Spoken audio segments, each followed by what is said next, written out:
Hello friends, today I am making traditional Maharashtrian recipe, that is pitla and bhakri. So pitla is made from gram flour and bhakri is made from jowar flour. Let us see this recipe. To start with, in a mixing bowl I am taking half cup and 1 tablespoon of gram flour or besan here. To this add 1 tablespoon of curd and I will mix also a little water. I have taken total 2 cups of water here for beginning. Mix so that a lump free batter is formed. Now that a lump free batter is formed, I am adding all this water here and mix it well again. So I have taken already 2 cups of water. Another 1 cup of water I am adding and let this rest aside. Heat a pan and add 2 tablespoons of oil. Once the oil is nicely heated, add 1 teaspoon of rye or mustard seeds, 1 teaspoon of cumin seeds or jeera. Let them crackle nicely. Fresh curry leaves, finely chopped green chilli.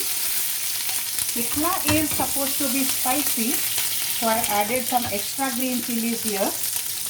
Some finely chopped onion, actually 1 large onion I have chopped finely. Lots of crushed garlic, about 1 tablespoon of crushed garlic. Mix this well. Saute for a while till the onions sweat a little. The onions have become slightly soft.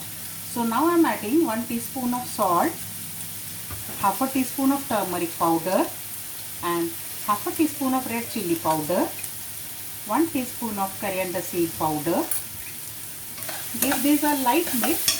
And I am adding 1 small tomato finely chopped and also very few coriander leaves which I have chopped finely. This has sauteed well, so the besan or the gram flour which we had mixed with lots of water, stir it again so that if anything has sedimented at bottom will get mixed and add it gradually to the pan. Add more salt to adjust the seasoning and now keep cooking by stirring continuously, otherwise chances are that it will stick in the bottom. This will start thickening soon. Till then keep on stirring well.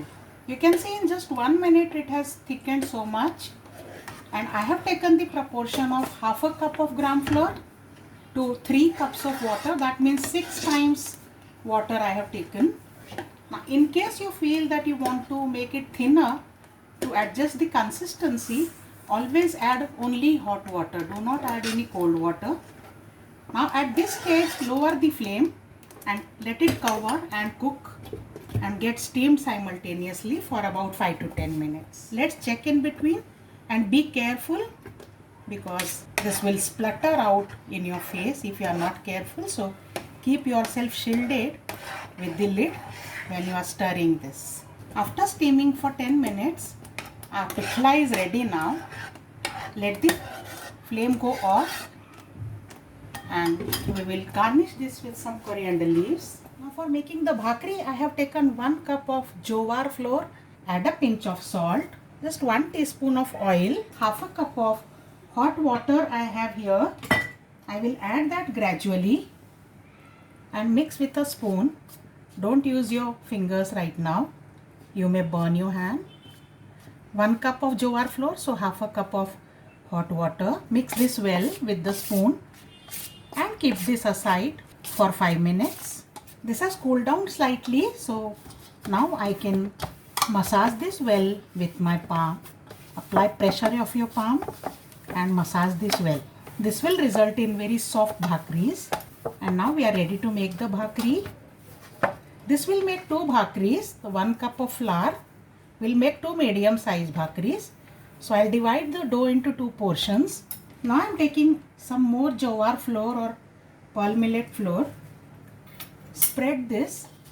I'm going to roll the bhakris the way traditionally they are done in the villages. Roll this portion of dough thoroughly in the dry flour and now gently with your hand pat this and make a bhakri. Keep rolling. The bhakri is ready to go on hot tawa now. Lift this gently and place this on hot tawa. Lower the flame initially and on top of this apply water so as to even out all the dry flour and a smooth layer of wet dough is formed again on top of the bhakri. Let us cook till the top layer, which we have wet just now, dries out. The top layer has dried out completely. You can see this is indication that it is cooked on the other side. So let's now flip this and cook it on the other side as well. Now the flame should be high. Flip this again and cook on the earlier side once again nicely now. Alternately, you can also cook this on direct flame. So lift your tawa and cook the bhakri on direct flame. And this bhakri is ready. Let's serve this. The pitla bhakri is ready. Just drizzle some desi ghee on top of the bhakris, or you can have fresh white butter or homemade butter and enjoy this. I'll come with more recipes, friend. Bye for now.